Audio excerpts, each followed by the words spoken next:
All right, and good morning, everybody. And we are live with the Saturday morning news report. I want to do a little something different with the podcast. And I was watching the news last week, and a couple things caught my eye, and I want to go over them with you. So we're going to start a new thing called Keep Talking 365 News Report. This week, New York City says it's unconstitutional to shut down thousands of marijuana shops in New York City. They did a sweep a couple of months ago, and they closed over 1,000 shops. So now what happens to those shops? What happens to their product? Also, what happened to the $78 million that the sheriff's office didn't come up with when they confiscated the weed and the money? And $78 million didn't add up. Where'd that money go? Jaywalking is now legal in New York City. It was illegal, I guess, for a really long time, and now it's legal. Does anybody really get a ticket for jaywalking? I don't know. I've never got a ticket for jaywalking, but I'll tell you one thing, they are incorporating some really weird laws. I did, however, get a ticket for walking from subway car to subway car to subway car while the subway car was stationary. I received the ticket, $75. I guess maybe jaywalking should become legal because I think it's pretty crazy. AOC is in the news. She says that Mayor Adams should step down. Sounds to me like AOC is trying to make a little run at the mayoral, going after the mayor. I don't know, that mayor seems a little Teflon to me. Maybe he should look into having AOC taken out. I don't know how a guy like Mayor Adams could go about doing that, but Mayor Adams is in a lot of trouble. Also, don't worry, New York City, because in a month, all shelters and all hotels that house migrants slash illegal migrants will be emptying and sending them all down to New York City. That reminds me, AOC is making a run at Mayor Adams right now. Mayor Adams doesn't like the fact that the migrants are in his city. I think they're going to push Adams out. And if you live in New York City, good luck because those hotels are going to be packed again. Talking about five-star nice hotels. If you're on 42nd Street and you look at the Roosevelt Hotel, which is a famous hotel, it's overrun by these migrants. But I'll get into that another topic. What else we got in the news today? That's going to be one of the last things I talk about. Oh, don't worry about it. Putnam County, Dutchess County, Westchester County, surrounding areas. They caught your man. Fernando Jimenez shot and killed a mother and her two sons. And he was on the run the other day. Nobody could find him. They were shutting schools down. Counties were checking people left and right. But don't worry, they found him. I don't know what goes through somebody's mind where they could pick up a gun and actually point it at people that they care for. Or I don't know where the story came from. Maybe it's just a random act of violence, but it seems to me that they knew each other. So this guy shot and killed a woman, her 10th grade son, and her 13-year-old son. So 3 lives lost by some lunatic named Fernando. Might want to check his green card. Today is the New York City Marathon, everybody. Today is a day when everybody gets together to run 26 miles through the 5 boroughs as we try to keep up with 20 or so Ethiopians. That's right, guys. These Ethiopians have the market cornered on the New York City Marathon. They say it's in the air. They say where they train, high altitude, thin air. I guess they can run anywhere.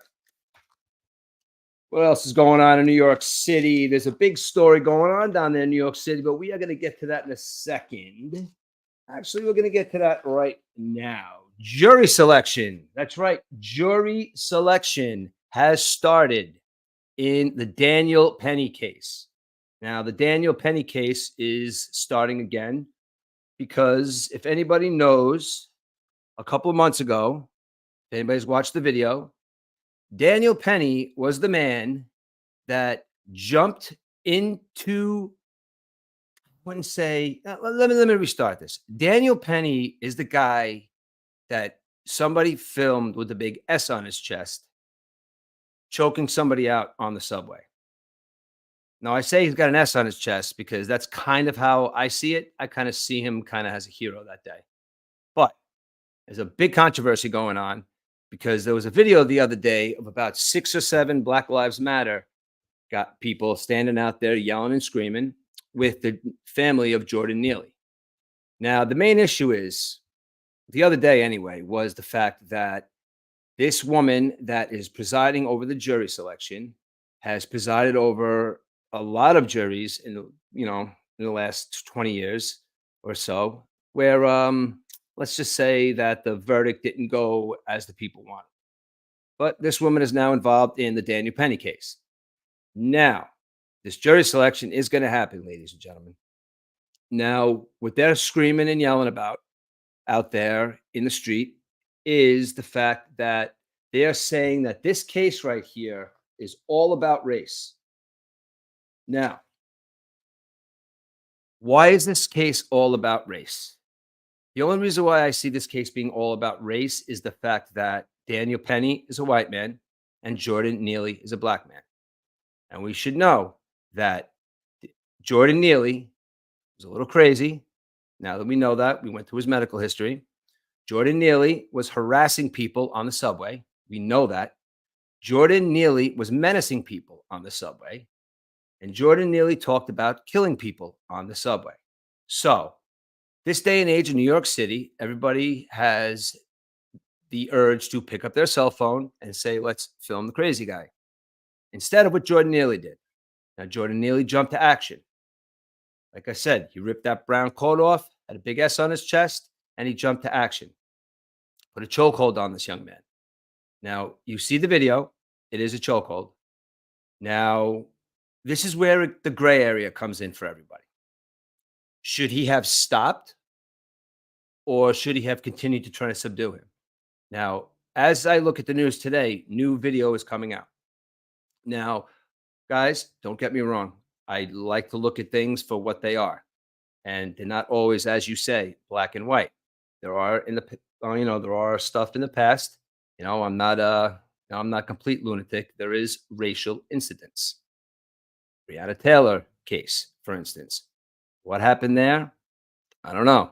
I'm going to have to look into that. And from what I'm seeing, and I have been looking into it, seems like something fishy was going on there. See, that's a case of little fishiness, a little tomfoolery. But this case right here is ex-U.S. Marine was on the train and decided to jump into action.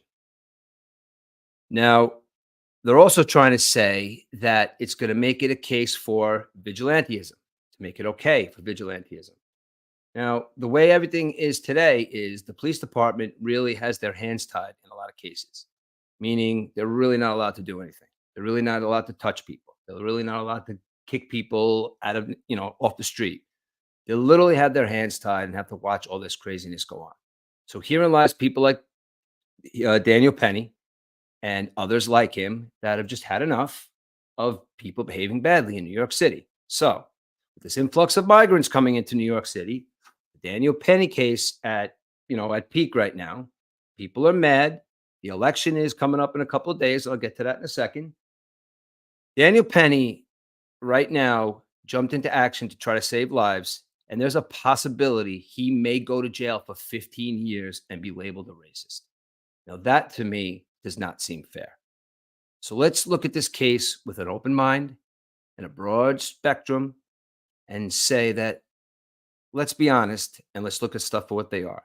They're not always black and white. At least 10 were shot dead in Mozambique in post-election protest, 63 injured. Leading up to this election, 73 people have been either murdered or missing. Tensions came when they found a lawyer and an elected official dead in a car 3 days prior to the election. This is how elections are settled in Mozambique, guys. Almost 83 people are dead. Next, we go to, let's rewind a little bit. The beginning of the week, people went to the Trump rally. Trump rally was the other day. Listen, the election's in a couple of days. It's going to be Trump, Trump, Trump. It's going to be Harris, Harris, Harris. It's going to be, what are you crazy? What are you crazy? And everybody's going to be fighting about their opinion. The other day, Trump rally. Comedian comes out. Tony Hinchcliffe makes a joke. Calls Puerto Rico a floating island of garbage. Now, we all know that that may have not been the time or the place. He may have wanted to go down to the Comedy Cellar, or he may want to go to one of these comedy places and say that joke. Whether you think the joke's funny or not, it wasn't the time or place, and I do get it. Do I think Trump was going to say that joke? No. Now, the counter to this now is a comedian gets up and says a joke, talks about Puerto Rico, floating island of garbage. Now, the counter to this is Joe Biden gets up and says, I know you are, but what am I? But what he really said was Trump supporters are garbage. Now, you could look at this however you want. You could candy coat this however you want. You could actually even take the audio from the video and replace it with other. But there is a video out there of Joe Biden saying Trump supporters are garbage. Now, reverse this. You don't want to reverse it. We all know how that would go. Okay. I think Trump gets himself in trouble for being super honest. Okay. The guy's honest. The guy says what's on his mind. And I think what happens on the other side is they're sneaky and they really don't say what's on their mind. But all I can tell you right now is that Trump rally the other day really put a lot of thought into my head, because the thought that I had the other day was all you hear is Trump's inciting. All you hear is that Trump's a misogynist. Trump's a Nazi. Trump's a fascist. Trump's a communist. Rally, Madison Square Garden, like a Nazi rally. Said this the other day. You're putting a person in a category with somebody who distinguished the lives of 6 million innocent Jews plus. Now, I don't know about you guys, but I grew up here in America, and I didn't grow up in a Nazi country. I didn't grow up in a fascist country. So to use that term so loosely by some of the young population this day and age, I kind of find it offensive. And I think that if there's people in this country that did grow up in a communist regime, did grow up in a fascist country, did grow up where you got rationed your food, grew up where you watched your parents or your grandparents get beat up because the country can do it. We live in America, ladies and gentlemen. Right now, we're fighting over something that, to me, is so irrelevant to the rest of the world. They're watching what's going on. They're watching the arguments. They're watching us fight amongst each other. There's an election on Tuesday. A lot of tomfoolery going on everywhere. I'll say this. I voted the other day, and I voted for Donald Trump. I voted early to make sure I got it out of the way. I wanted to make sure I did it. Now, when I say I voted for Donald Trump, I'm being honest when I say this. When I say I voted for the people he's surrounding himself with. Now, you could say maybe that's why people are voting for Kamala Harris too, but then that's your own agenda. My agenda is Donald Trump brought on two of my favorite politicians that I think along the same lines and think the way they do. When he brought on Tulsi Gabbard and Robert Kennedy Jr., I think should be the president of the United States. So there's two people that he brought on that were Democrats that left their party out of embarrassment. Hillary Clinton tried to bury Tulsi Gabbard, but you can't bury her because she's back and she's on the Republican side now. So if you look at two people that were proud Democrats leave their party and become Republican or side with the Republican, there's something going on. Now you're going to put Robert Kennedy Jr. involved with healthcare. He's going to be involved in food. And he's going to be involved in all stuff that's going to make America great from the inside out, because our food is shit. Our lifestyle is shit. Opioids are destroying this country on a daily basis. So with a man like Robert F. Kennedy Jr. in charge of a lot of that, this country is going to be a lot better off. Tulsi Gabbard, smart. She's a veteran. She worked in Hawaii for many years. She was a Democrat, now a Republican. And she's an intelligent woman that knows what's going on. And I'm sure that there's going to be a spot where she's going to make a tremendous contribution to the Trump campaign, which she's already doing. And thirdly came in the last 2 days. Thirdly came in the last 2 days because I'm a person who thinks that I don't know JD Vance. Okay. I never met him. Okay. But when you hear about somebody or when they talk about somebody or they say stuff about somebody, it's like in my job. Somebody else tell me, Murph, that guy's an asshole. I'll say, I'll make my decision on that. So all you hear about JD Vance is he's this holy roller who wants to turn everybody. He hates women because he's completely against abortion. And oh, by the way, Sexy Red tweeted today that she voted for Kamala Harris because what did she say? She said something about we got to protect our coochie. So that's where that side is laying, which I believe in that. And I still voted for Trump. Now I'm speaking on JD Vance because I was blown away by this guy. I watched 2 interviews with him this week, and my wife turned me on to his, I guess his biopic, Hillbilly. It's called Hillbilly something. The names escape me right now, but I watched that movie too. And when you hear somebody speak and you hear somebody answer questions, like you have to go on shows. And I know everybody's sick of hearing about Joe Rogan, but you have to go on shows like that because he really does ask you questions and he doesn't give you any softballs. And I'll tell you, JD Vance got asked a couple of questions, and A, when he knew the topic, he knew it was he was talking about. And B, when he was asked a question about something he didn't know, he was like an inquisitive child where he asked questions and he wanted to know about it. They spent the last 40 minutes of that interview talking about psychedelics and what they're doing for veterans and so on and so forth. And JD Vance sat there like a 5-year-old, like I say to people, if I don't know something, just explain it to me like I'm a 5-year-old. And he sat there and he listened and he listened. And at the end of the day, that's all we really want is we want these guys to listen to us. Now, those are 3 reasons right there. Now, I told you in the past, I don't like Trump. I think Trump's a douche. But I think he's surrounding himself with people that are going to make this country great again. And I say that because it's not one man that is going to make this country great. It's everybody in the United States of America. And this polarizing election right now is going to drag on probably, and it's going to divide us even more. Just a little public service announcement when you're talking about the election, guys. Doesn't matter. It matters to you. It matters to America.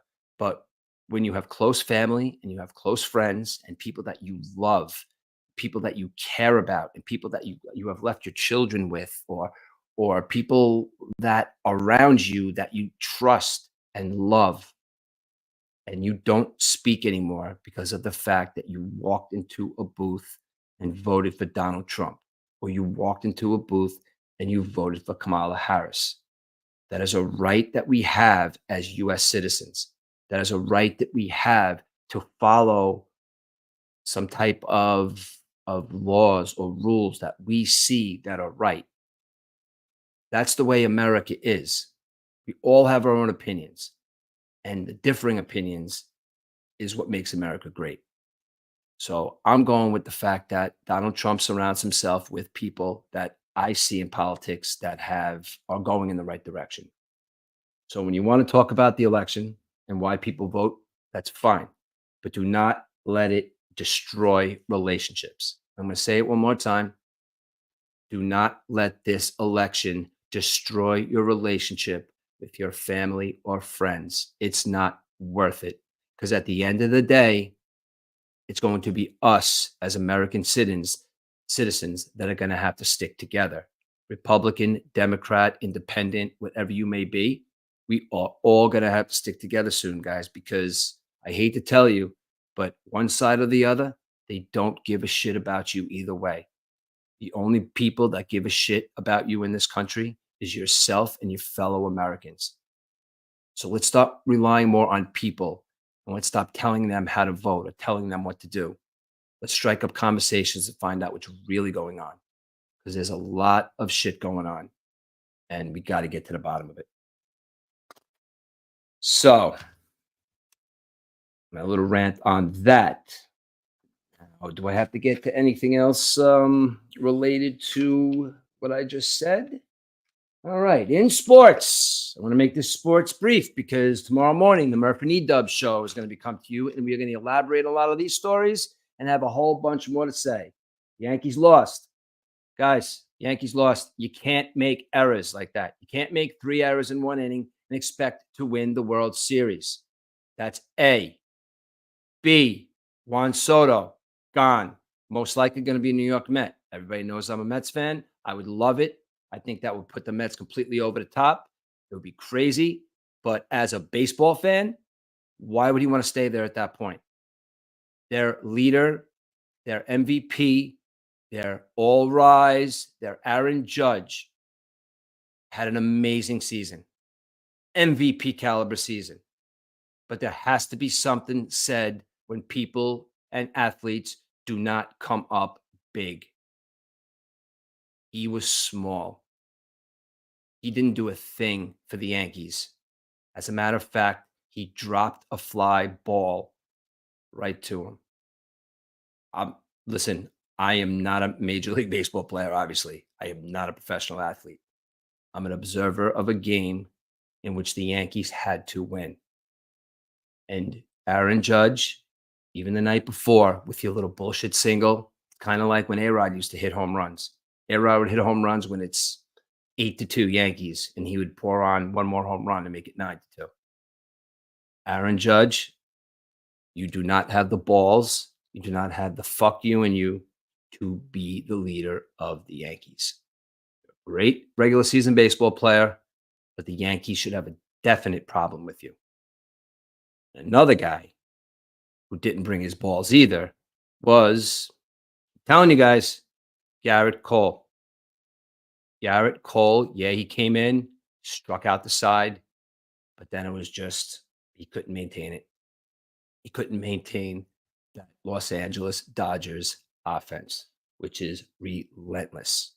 Relentless. So, Yankees, maybe you do something next year, get it together, and we'll talk about it, like I said, tomorrow on the Murph and E-Dub show, but you can't make errors in the World Series. It doesn't win baseball games.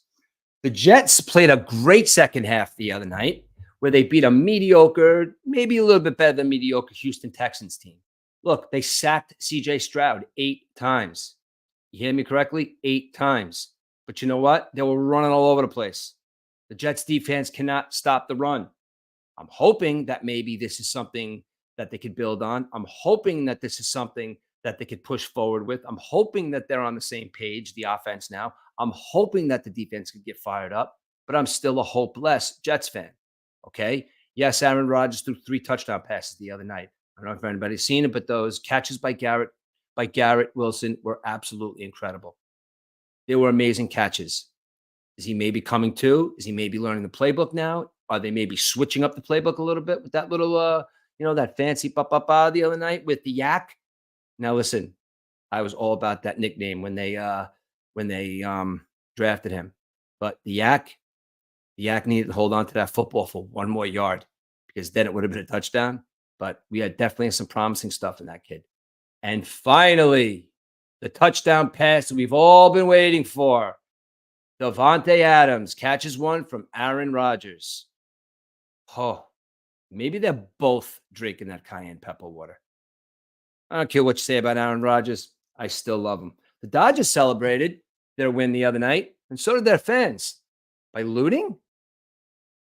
That's not how we do it in New York, guys. You know, in New York, we get down with the parties and we get down with the celebrations.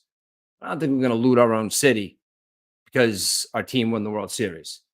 So that's how a small portion of the Los Angeles Dodger fans celebrated. And of course, that gets accentuated through the media because that's the point that they like to show us. Bill Belichick's still dating a 24-year-old Instagram model. I think that's what she is. Anyway, I don't know. Maybe has something to gain. Maybe she likes to date 80-year-old coaches with saggy balls who've won 6 Super Bowls. I can see the 6 Super Bowls, but I don't know about the saggy balls. But anyway, Belichick's winning right now because he's all over the place and he's dating a young hot girl. Jake Paul is preparing for his death right now. When I say he's preparing for his death right now, I mean that he's not going to, well, he might, depends on how far he wants to push it. And he seems to be pushing it very far right now, but he seems to be preparing for his death. And when I say that, maybe his death of body or death of career, I don't know what it is, but he seems to be pissing Mike Tyson off. Now, anybody in this world, I'd say that this is still a shtick that they're pushing. It's still something that they're both acting, and they're going to see who could get more mad or who could act madder. Okay. Jake Paul, you are pushing the wrong person right now. You are pushing a guy that's a killer. You are pushing a guy who said outright, if he did not become a boxer, he would be a thief or a thug. That's what he would be. And it's his own admission. That guy is in there. He's 57 years old.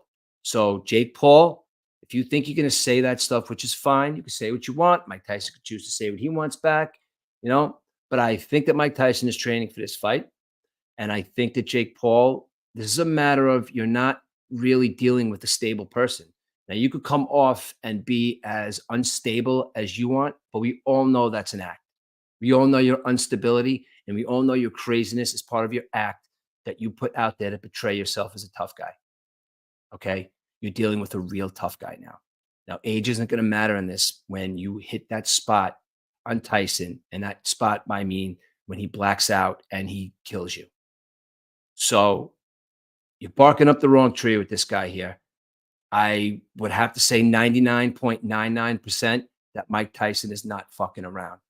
There is that 0.1% that he might be, but Jake Paul, you are preparing for your death. Should Aaron Boone be fired? Maybe. Who's going to replace him? Donnie Baseball is looking for a job. Angel Reese is still complaining, and Caitlin Clark is still doing it. Caitlin Clark, keep doing it. Angel Reese, shut up. The weather, beautiful out there today, guys. Go take on the foliage. Go take a ride. Go take a walk. Hop on your bikes. It's beautiful in the Hudson Valley today. Not a cloud in the sky. Get out and maybe do some yard work. Get out and do something. Go see your loved ones. Tell everybody that you love them. Hang out with that person you haven't seen in a while. Because Tuesday's going to get crazy.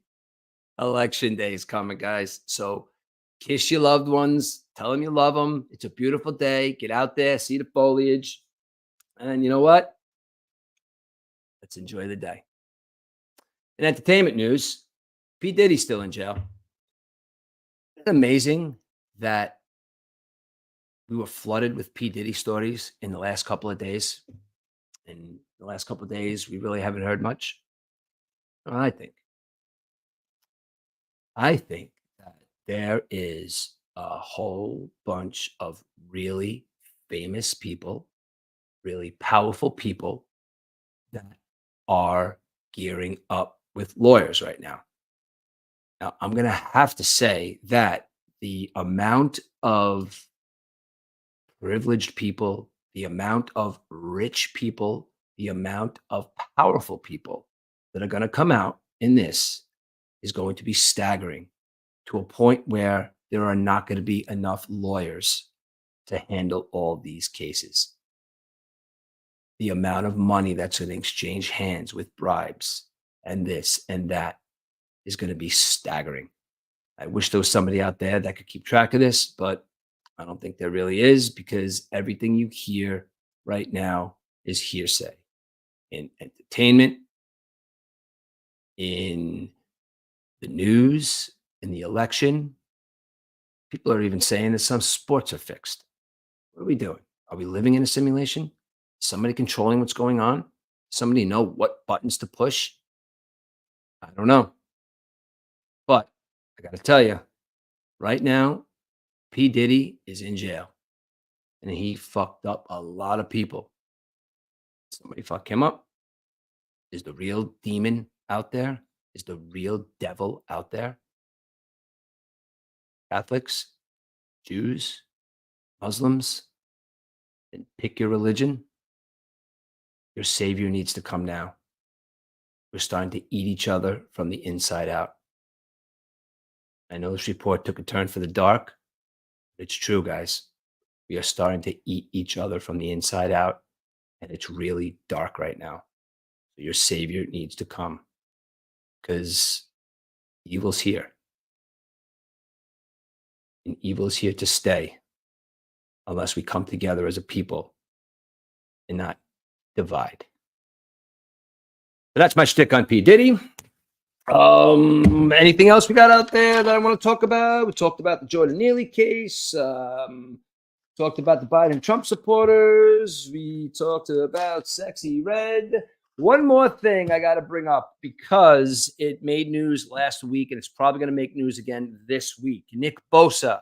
Nick Bosa's in the news. Nick Bosa at the end of the 49ers game against Dallas in Texas, in Dallas. Brock Purdy is being interviewed on the sideline and he runs up behind him and shows a MAGA hat. Not a MAGA hat? Are you serious? Guys, what are we doing? We're mad because Nick Bosa put a MAGA hat on. Is that any worse than Travis Kelce dating Taylor Swift? All you hear about Taylor Swift is voting for Kamala Harris. Taylor Swift loves Joe Biden. Travis Kelce, are you going to get into a fight with Big Nick Bosa when he shows you his MAGA hat and you walk up and say, hey, sir, can you take off that MAGA hat because my girlfriend told me to? Kelce, you're starting to come into your own. You're starting to kick ass on the football field. But right now, you're a representative of that side, and Nick Bosa is a representative of the other side. It's America. We are supposed to be able to represent ourselves. If we feel a certain way, if we want to say something, it's part of being an American. It's freedom of speech. It's freedom of expression. It's okay if it's on one side, but it's not okay if it's on the other. It doesn't matter. The only expression I want to see is true expression, not lies. And when I say lies, I mean lies on both sides. You guys remember the term yellow journalism? Well, it's really, really happening now. Hearst started it back in the day. Look it up. Why are we allowed to say and do what we want to other candidates? They do it to each other. Why do I got to see an advertisement about Mondaire Jones? I'm going there because he's local. Mondaire Jones wants to defund the police. No, I don't want to defund the police. I've done more for police than any other politician has done. It was 4 years ago. Why am I being labeled for something I said that was dumb? And AOC, Mondaire Jones is good for New York. These are the worst. And I know it's at an all-time high, but these advertisements on both sides are the worst. Why are they allowed to outright lie about each other on commercials on TV? And there's so much out there, and you really have to be a rabbit hole digger to get into a lot of these stories to prove that they're lies. But there's 50-50. Some of it's true, and some of it's not. I don't even know how I feel about Mondaire Jones right now. And I'm supposed to be thinking about he's a local politician doing something from up here. I don't know. Seems like a good guy to me. Anyway, Nick Bosa should be able to do whatever the hell he wants. Travis Kelce should be able to date Taylor Swift and talk about the other side. Anybody in the NFL, anybody in the NBA. And like I said the other day, I stress, do not let a celebrity let you know who they're voting for. Take you and persuade you to vote for them just because they're a celebrity. I'm going to remind you, they are rich. They are powerful. They do not need us. They just need the vote. So it's on both sides. So neither of the side cares what you think. They just want the vote. So let's vote with our hearts, vote with our family, and vote what is best for us. And if it comes out, it's a tie, then they really got to look at each other and say, all right, we got to come to some kind of conclusion. But if somebody wins by a landslide, either way, let's keep the violence to a minimum. All right, guys. And that is your Keep Talking 365 report for Saturday morning. And I'll have that out this afternoon as a podcast. And we were just doing this live on November 2nd, 2024. Thank you for paying attention and checking me out. And I'll be doing this every Saturday morning. Thanks a lot, guys.